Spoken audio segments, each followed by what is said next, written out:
Émilie Ratajkowski, un nom qui évoque la liberté, la sensualité et la provocation douce. Elle n'est pas arrivée dans la mode comme les autres. Elle est entrée comme une onde de choc, brisant les codes établis du beau convenable. Au milieu des visages figés et des silhouettes trop parfaites, Émilie choisit la sincérité. Ses yeux profonds, sa peau dorée, sa manière d'habiter la lumière, tout en elle respire la confiance et l'authenticité. En 2013, lorsqu'elle apparaît dans le clip Blurred Lines de Robin Thicke, le monde entier s'arrête. Elle ne prononce pas un mot, mais chaque regard, chaque geste devient un langage. Elle incarne une sensualité nouvelle naturelle, libre et consciente.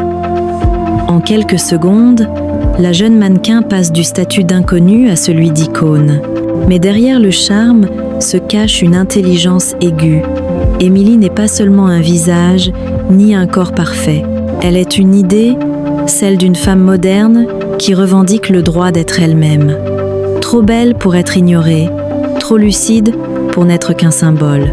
Ce contraste entre instinct et réflexion, entre grâce et rébellion, fait d'elle une top modèle pas comme les autres, une mannequin qui défie les définitions toutes faites de la beauté. Émilie Ratajkowski est née le 7 juin 1991 à Londres, dans une famille d'artistes. Son père est peintre, sa mère professeure de littérature.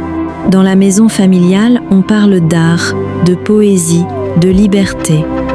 Très tôt, Émilie apprend que la beauté n'est pas une question d'apparence, mais une façon de regarder le monde.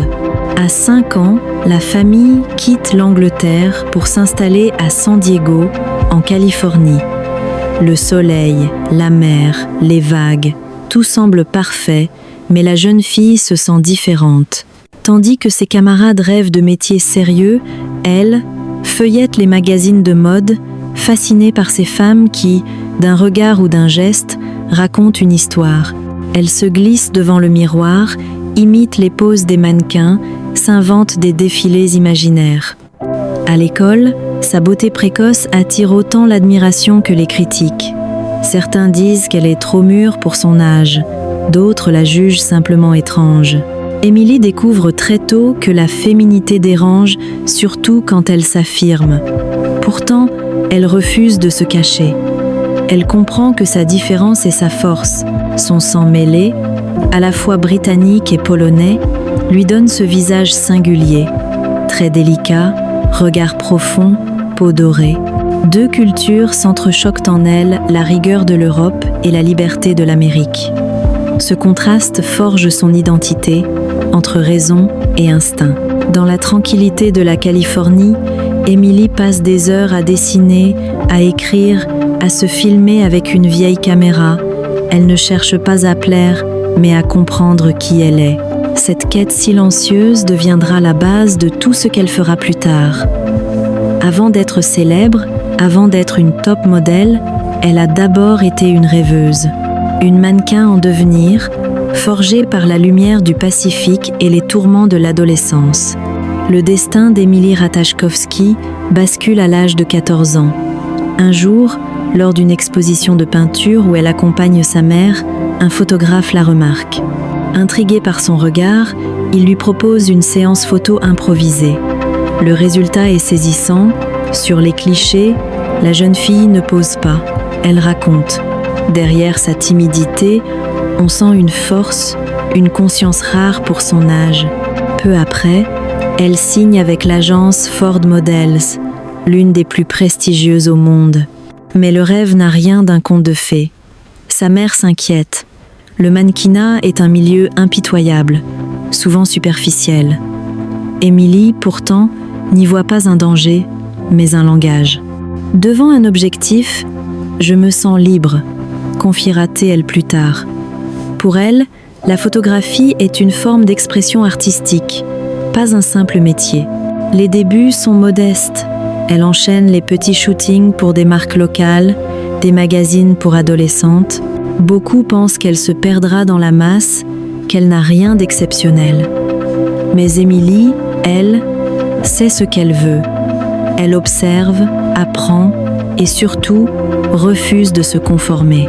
Tandis que d'autres cherchent à plaire, elle cherche à être.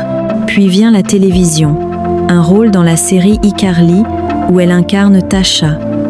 Une apparition courte mais suffisante pour révéler une présence rare devant la caméra. Son naturel attire l'attention des réalisateurs et des directeurs artistiques.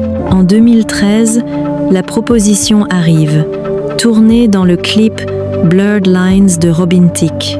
Un choix risqué, presque provoquant. Emily hésite, puis accepte. Le reste appartient à l'histoire. Le clip devient viral, propulsant la jeune femme au rang de phénomène mondial. En quelques jours, son visage envahit les écrans, les réseaux, les magazines. Certains crient au scandale, d'autres saluent une révolution. Peu importe. Emily a imposé une nouvelle définition du pouvoir féminin. Elle n'a pas seulement été vue, elle a été comprise. Ce n'est plus la jeune fille anonyme de Californie, mais une top modèle au charisme brûlant, une mannequin consciente de son image et de sa voix.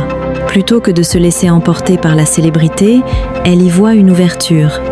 Ce clip n'est pas un aboutissement, mais une porte. Une porte vers les podiums, le cinéma et la reconnaissance mondiale d'une femme qui transforme la provocation en art. Après Blurred Lines, Emily Ratajkowski devient une star planétaire. Les marques de luxe se l'arrachent. Versace, Dolce, Gabbana, Miu Miu, Marc Jacobs, DKNY. Chaque apparition d'Emily sur un podium attire les regards. Elle ne défile pas seulement, elle raconte quelque chose. À travers sa démarche assurée, son regard intense et son énergie rayonnante, elle transforme chaque show en une performance. Son secret ? L'authenticité. Emily ne joue pas un rôle, elle vit le moment. Elle ne se contente pas de porter des vêtements, elle les habite, les incarne. Sur scène, elle n'est pas une simple mannequin, mais une présence. Une top modèle qui impose sa personnalité, son histoire, sa force tranquille. En 2014, elle marque un tournant en apparaissant dans le célèbre Sports Illustrated Swimsuit Issue. Les photos font le tour du monde. On y voit une femme sûre d'elle, fière de son corps, naturelle dans sa sensualité. 2 années consécutives, 2014 et 2015, elle illumine les pages du magazine, devenant un symbole de la beauté moderne, celle qui ne s'excuse pas d'exister. Emily franchit ensuite un nouveau cap avec le cinéma. Dans Gone Girl de David Fincher, elle tient un rôle secondaire, mais son jeu juste et sincère surprend la critique. Elle prouve qu'une mannequin peut être actrice sans perdre son identité. Les plus grands magazines lui ouvrent leurs couvertures, Vogue, Harper's Bazaar, GQ, Glamour. Chacun y célèbre sa double nature, beauté et intelligence, douceur et puissance. Mais la gloire n'a jamais suffi à Emily. Elle utilise sa visibilité pour parler. Dans les interviews, elle aborde sans détour le féminisme, le corps et la liberté. Une femme peut être à la fois sexy et sérieuse, dit-elle. Cette phrase simple devient un manifeste. Sur les podiums, dans les films ou dans ses mots, Emily incarne une génération de femmes qui refusent de choisir entre la tête et le cœur. Elle prouve qu'une top modèle peut aussi être une penseuse, qu'une icône de mode peut être une voix politique. Ce mélange unique d'élégance et de lucidité fait d'Emily Ratajkowski bien plus qu'une beauté de magazine. Une femme qui, par sa présence, a redéfini les contours du pouvoir féminin. Dans un univers où le silence est souvent plus confortable que la vérité, Emily Ratajkowski choisit la parole. Elle n'est pas seulement une figure de mode, elle est une conscience.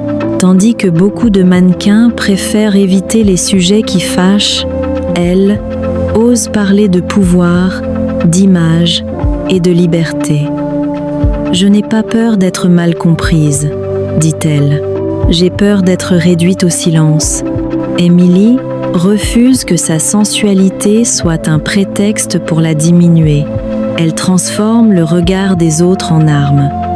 Pour elle, Être séduisante n'est pas un signe de faiblesse, mais un acte d'affirmation. La nudité n'est pas une soumission, mais une revendication.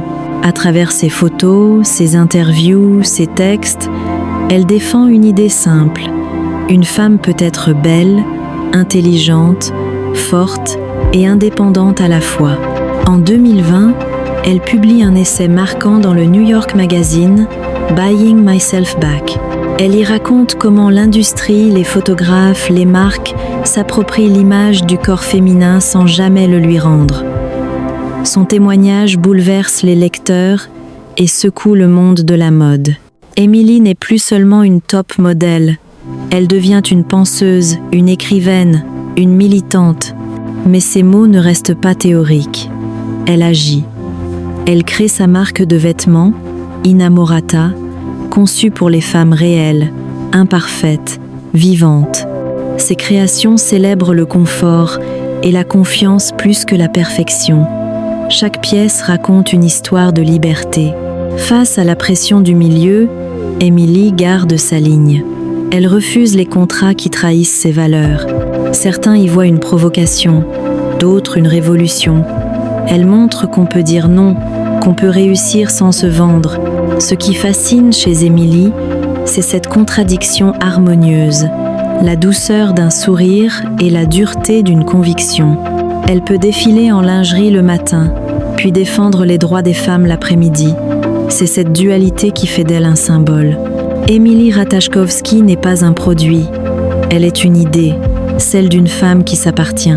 Et dans un monde où tant d'images sont volées, elle rappelle que la vraie beauté, c'est de garder le contrôle sur soi-même. Au sommet de sa gloire, Emily Ratajkowski découvre l'envers du rêve.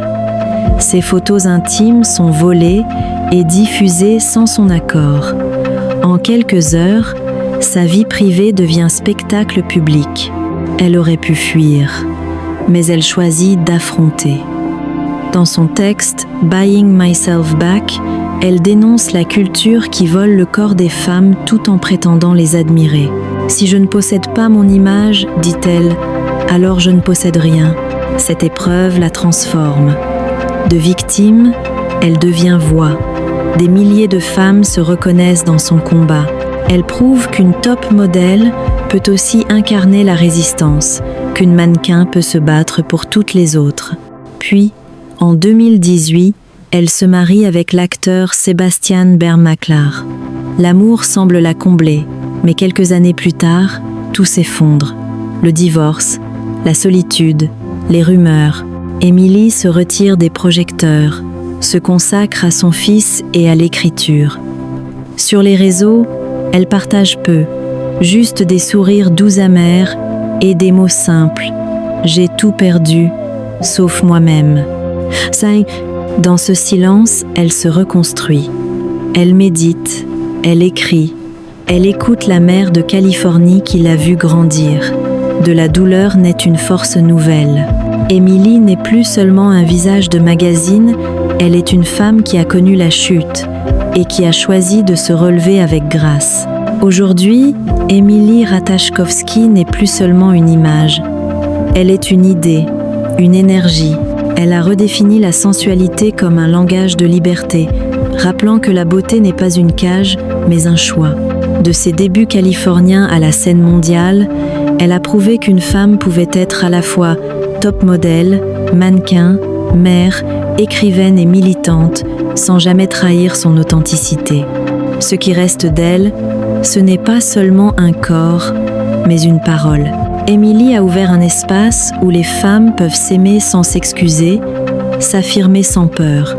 Son influence dépasse la mode, elle inspire un mouvement, elle incarne une génération de femmes qui refusent d'être étiquetées, qui veulent être libres, complexes, humaines. Peut être que son plus grand héritage, c'est cette idée simple.